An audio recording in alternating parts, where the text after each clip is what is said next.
여러분, 안녕하세요. 오늘 우리가 파헤쳐볼 내용은요, 우리 사회가 재난에 대처하는 방식을 아주 근본적으로, 그러니까 그야말로 뿌리채 뒤바꿀 잠재력을 가진 매우 중요한 법안에 대한 분석입니다. 바로 생명안전기본법인데요. 솔직히 우리 뉴스에서 참혹한 재난 소식 접할 때마다 가슴 아프고 또 덜컥 겁도 나잖아요? 과연 우리나라의 재난 대응 체계는 날 안전하게 지켜줄 수 있을까 하고요. 오늘 살펴볼 이 자료는요, 국가의 첫 번째 의무가 단순한 행정관리가 아니라 바로 우리의 생명과 안전을 보호하는 것이라는 아주 거대한 패러다임의 전환을 다루고 있습니다. 흥미로운 내용들이 꽉 차 있으니까요, 끝까지 집중해 주시기 바랍니다. 다시는 이런 아픔이 반복되지 않게 해달라. 이 문장 참 무겁게 다가오죠? 이건 그냥 듣기 좋으려고 만든 슬로건이나 법안의 딱딱한 서문 같은 게 아닙니다. 하루아침에 너무나도 사랑하는 가족을 잃은 사회적 재난 피해자들이 거리에서 쏟아낸 정말 절박하고 고통스러운 호소입니다. 오늘 우리가 살펴볼 생명안전기본법은 어느 날 하늘에서 뚝 떨어진 게 아니에요. 바로 이 참혹한 현실의 고통, 그리고 희생자들의 눈물이 겹겹이 쌓여 만들어낸 사회적 합의의 산물이라는 점, 이 사실을 꼭 마음에 담아두고 출발해 보겠습니다. 자, 그럼 본격적으로 들어가 볼까요? 오늘 우리는 왜 이런 비극이 계속되는지 그 뼈아픈 현실을 먼저 짚어보고요. 도대체 기존 시스템에 어떤 결함이 있는지, 그리고 왜 안전이 시혜가 아니라 우리의 당연한 권리인지 알아볼 겁니다. 이어서 독립적 조사가 왜 필수적인지, 마지막으로 이 법이 통과되면 우리 사회에 어떤 변화가 찾아올지 차근차근 풀어보겠습니다. 첫 번째 파트입니다. 반복되는 비극과 우리의 현실. 도대체 왜 새로운 법이 그토록 절실하게 필요한 걸까요? 우리의 뼈아픈 과거를 직시하는 것에서부터 이야기를 시작해 보겠습니다. 2011년 가습기 살균제 사건, 2014년 세월호 참사, 그리고 아직도 기억이 생생한 2022년 10.29 이태원 참사까지. 여러분, 여기서 우리가 반드시 깨달아야 할 핵심이 하나 있습니다. 세월호나 이태원 참사 같은 이런 엄청난 비극들이 그냥 어쩌다 운이 나빠서 일어난 일회성 사고가 절대 아니라는 겁니다. 이건 무언가 근본적으로 단단히 고장난 시스템 안에서 고장난 레코드판처럼 계속해서 돌아가는 반복되는 굴레예요. 자료에서도 바로 이 점을 날카롭게 지적하고 있습니다. 근본적인 법적 토대를 완전히 뜯어고치지 않으면 이 끔찍한 굴레는 절대 멈추지 않을 거라고 말이죠. 그렇다면 도대체 뭐가 문제길래 계속 이런 일이 생길까요? 두 번째 파트, 결함 있는 토대입니다. 우리가 철석같이 믿고 의존하던 현재의 재난관리 체계가 도대체 어떤 치명적인 한계를 가지고 있는지 그 속을 한번 들여다보죠.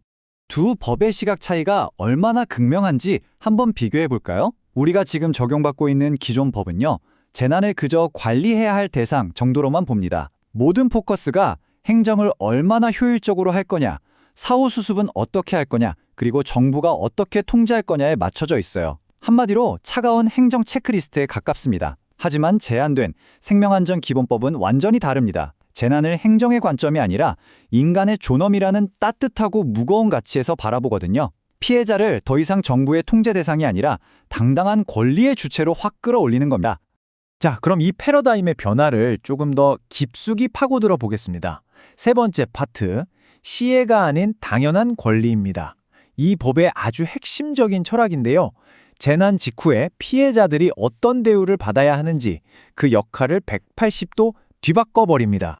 여기서 이 자료에서 가장 눈여겨봐야 할 개념이 하나 등장합니다. 바로 안전권이에요. 여러분, 안전은요, 국가가 예산 남고 여유 있을 때 옛다 하고 베풀어주는 시혜적 복지 서비스가 아닙니다.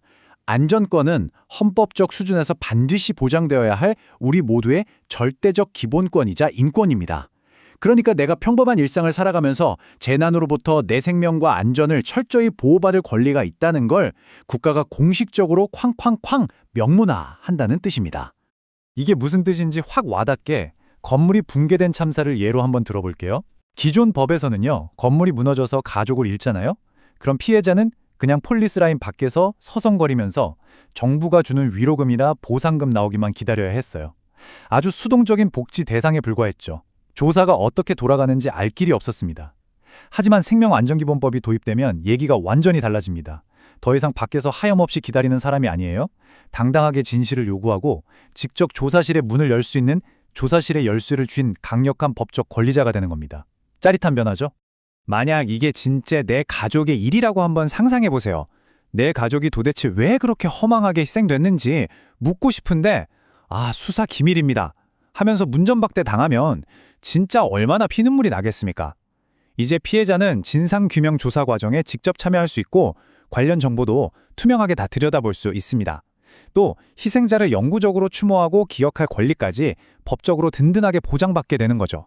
피해자가 국가의 처분만 기다리던 수동적 존재에서 진실을 밝혀내는 적극적인 주체로 완벽하게 다시 태어나는 겁니다. 그런데 말입니다. 피해자들 손에 이런 권리만 쥐어준다고 다 해결될까요? 안타깝게도 아닙니다. 이 권리들이 진짜 힘을 발휘하고 숨겨진 원인을 낱낱이 밝혀내려면 구조적인 장치가 꼭 필요해요. 네 번째 파트, 바로 간섭 없는 진실규명, 독립적 조사의 필요성입니다. 여기서 정말 뼈 때리는 질문 하나 던져볼게요. 만약에 말이죠. 정부의 늦장 구조나 엉망진창이었던 행정적 대응 자체가 참사의 근본 원인이라면 과연 그 정부가 자기 자신을 객관적으로 아주 탈탈 털어서 수사할 수 있을까요? 불가능하죠. 이 질문은 기존의 정부 부처 중심 조사 방식이 가질 수밖에 없는 아주 본질적인 딜레마를 정확하게 찌르고 있습니다. 자기가 자기 잘못 조사하고 문제 없네 하면서 셀프 면죄부 주는 꼴, 솔직히 우리 그동안 뉴스에서 너무 많이 보지 않았습니까? 그래서 진짜 진실을 찾으려면 아주 명확하고 깨끗한 과정이 필요합니다. 제일 먼저 해야 할 일은 정부의 정치적, 행정적 입김이 단 1%도 닿지 않는 완전히 독립된 조사기구를 딱 세우는 겁니다. 그리고 이 기구에 독립적인 전문가들은 물론이고 유가족이 직접 들어가서 아주 객관적으로 팩트를 짚어내는 거죠. 그렇게 찾아낸 진실을 바탕으로 두 번 다시는 이런 끔찍한 일이 벌어지지 않도록 영구적인 재발 방지 대책을 세우는 것. 이게 바로 생명안전기본법이 제대로 굴러가게 만드는 핵심 모터라고 할 수 있습니다. 자, 이제 마지막 파트로 넘어갑니다. 다가올 변화입니다. 이 법이 진짜로 제정된다면 우리 사회는 안전을 대하는 태도가 도대체 어떻게 확 바뀔 수 있을지, 그리고 지금 현재 이 법안은 국회에서 어떤 상황인지 한번 살펴보겠습니다. 아무리 취지가 훌륭한 법안이어도 현실의 벽을 넘으려면 치열한 과정이 필요하겠죠. 현재 국회 상황을 아주 객관적으로 짚어보면요. 몇 가지 쟁점들이 있습니다. 먼저 독립적 조사기구에 도대체 권한을 어디까지 쥐어줄 것인가를 두고 이견이 꽤 팽팽합니다. 또 재난에 대한 국가 책임이 확 넓어지다 보니까 그 어마어마한 행정적, 재정적 부담을 현실적으로 감당할 수 있겠냐는 우려의 목소리도 분명히 존재하거든요. 그래서 지금은 여러 입법 안건들 사이에서 순서를 기다리며 이런 현실적인 쟁점들을 어떻게 조율할지 치열하게 줄다리기를 하고 있는 상황입니다. 하지만 이런 허들들을 다 넘고 마침내 법이 제정된다면 우리 사회는 사고 터지고 나서야 허둥지둥 수습하는 지긋지긋한 사후 약방문에서 드디어 탈출하게 됩니다. 어떤 국가 정책을 시행하기 전에 이거 진짜 안전한 거 맞아? 하고 미리 평가하는 안전 영향 평가가 아예 의무화되고요. 혹시 모를 상황에 대비할 예산도 미리 강제로 빼놓게 됩니다. 헌법에 적혀 있는 국가의 최우선 의무, 국민의 생명 보호가 이제는 뻔한 말장난이 아니라 예산과 제도를 통해 현실에서 아주 짱짱하게 작동하는 사전 예방적 방어 체계로 거듭나는 거죠. 자, 오늘 준비한 분석을 마무리하면서 여러분께 꼭 던지고 싶은 질문이 하나 있습니다. 여러분, 과연 안전은 행정적 통제의 문제일까요? 아니면 인간 존엄의 문제일까요? 생명안전기본법은 그냥 법전에 종이 한 장 더 끼워 넣는 그런 가벼운 일이 아닙니다. 그동안 거리에서 눈물을 흘렸던 피해자들의 절박한 호소에 우리 사회가 어떻게 응답할 것인가, 그리고 이 나라가 내 국민의 생명을 도대체 어떤 무게로 대할 것인가를 결정짓는 아주 중대한 철학적 전환점입니다.